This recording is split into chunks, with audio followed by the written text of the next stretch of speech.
An old woman secretly left books in the library, so the staff followed her. Every morning, like clockwork, an elderly woman would walk into a small, quiet town library. She never spoke to anyone. She would simply wander through the dusty aisles of the rare book section and then leave as silently as she had arrived. But the young librarian had noticed something impossible. Every single day after the mysterious woman's visit, a new, priceless, first edition book would mysteriously appear on the shelves, books that the library did not own and could never afford. This was the beginning of an incredible mystery, the story of a reverse thief, and the heartbreakingly beautiful secret that would be revealed when the librarian finally decided to find out why. But before we start our story, smash that like button, make sure you're subscribed, and hit that notifications bell so you won't miss any of our new, incredible stories. To understand the treasure at the heart of this story, we must first enter the quiet, reverent world of the bibliophile, the passionate lover and collector of rare books. For these collectors, a book is not just a story, it is a physical artifact, a piece of history. The most sought-after treasures are first editions, the very first print run of a famous book. A first edition of a classic novel like The Great Gatsby or To Kill a Mockingbird can be worth tens or even hundreds of thousands of dollars. The value lies in their rarity, their condition, and their connection to the moment a great work of art was first introduced to the world. For decades, these priceless books have been the domain of wealthy collectors, prestigious universities, and national libraries. They are not the kind of thing you would ever expect to find appearing out of thin air on the dusty shelf of a small, underfunded town library. Our story's protagonist is a young woman named Jenna, who had just started her first job as a librarian in one such small, quiet town. The library was her sanctuary, a peaceful place of order and history. It was here that she first noticed the elderly woman. Every morning, at precisely 10 a.m., the old woman would enter. She was frail, dressed in simple, clean but well-worn clothes, and she moved with a quiet, ghost-like grace. She never made eye contact, never asked for help. She would just make her way to the library's small, glass-enclosed rare book section, walk slowly through the aisles, and then leave. It was a strange but harmless ritual, and for the first few weeks, Jenna thought little of it. Then, one afternoon, while doing an inventory of the rare books, Jenna found something that made no sense. On a shelf dedicated to 20th century American literature, tucked between two worn copies of Sinclair Lewis, was a stunning, near-pristine first-edition copy of John Steinbeck's The Grapes of Wrath, complete with its original dust jacket. Jenna's heart skipped a beat. She knew this book was worth thousands of dollars. She immediately checked the library's digital catalog and its old paper card catalog. There was no record of it. The library had never owned this book. She assumed it was a simple mistake, perhaps a donation that had been accidentally misplaced by a volunteer without being cataloged. She took the book to her director, who was equally baffled but thrilled by the apparent gift. But the next day, it happened again. This time, it was a first edition of Ernest Hemingway's For Whom the Bell Tolls. Every single day, a new, priceless, and uncatalogued book would mysteriously appear on the shelves of the rare book room, and Jenna knew, with a growing sense of certainty, that it had to be connected to the silent, elderly woman who visited that section every single morning. This was not a case of a misplaced donation. This was a pattern. It was a deep and profound mystery. Why was this woman secretly giving away a fortune, one book at a time? Jenna and the library director decided they had to investigate.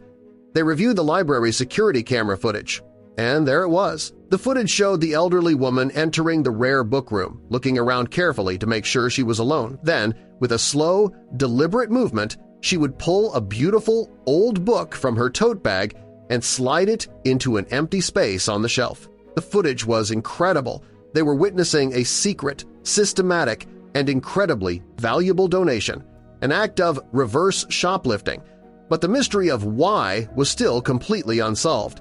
They decided they had to find out who she was. The next day, after her morning visit, Jenna discreetly followed the woman as she left the library. The woman walked slowly, making her way through the small-town streets to a small, modest, and slightly run-down house on the edge of town. Jenna now had an address.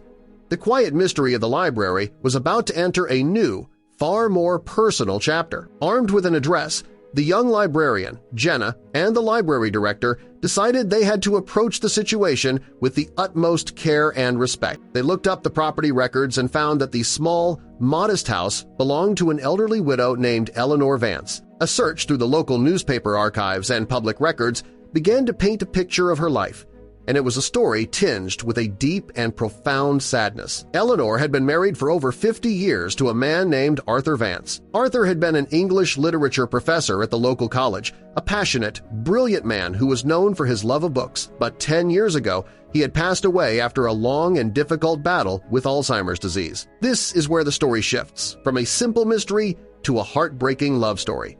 Alzheimer's is a cruel and devastating disease that slowly robs a person of their most precious possession, their memories. For Arthur, the brilliant professor whose entire life and identity had been built on a foundation of literature, language, and ideas, the disease was a particularly cruel form of torture. As his memory faded, his vast, personal library of rare, first-edition books, which he had lovingly collected over a lifetime, became his final sanctuary. His wife, Eleanor, explained in a later interview that even when he could no longer remember his own students' names or what he had eaten for breakfast, he could still pick up a book, feel the weight of its binding in his hands, and a flicker of recognition, a brief moment of his old self, would return to his eyes.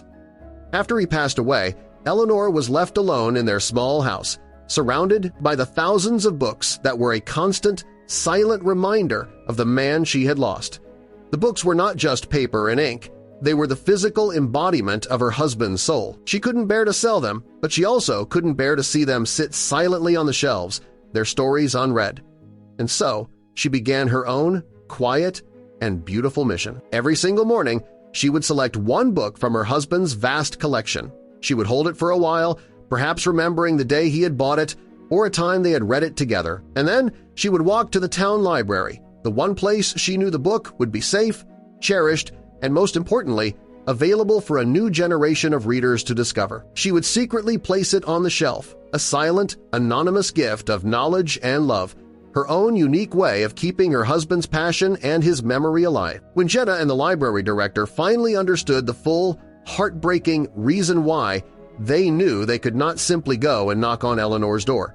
They decided to communicate with her in the same silent language she had been using with them. The next morning, they waited. At precisely 10 a.m., Eleanor Vance entered the library carrying a single beautiful book in her tote bag. She walked to the rare books section and, seeing that no one was there, she slid the book onto the shelf. As she turned to leave, she noticed a small, handwritten note propped up on the shelf where she had just placed her book. The note did not ask for an explanation. It simply said, "Thank you, the library and the world are better for having known Arthur Vance." For the first time in 10 years, her silent, solitary mission of love had been seen, understood, and honored. The story of Eleanor Vance and her secret gifts became a local sensation and then a national one. She was hailed as a quiet hero. The library, in cooperation with her, established the Arthur Vance Collection. It became the library's greatest treasure and a permanent, beautiful memorial to a great love story. It is a profound and heartwarming reminder that the most generous and most beautiful gifts are often the ones that are given in silence, with no expectation of thanks or recognition.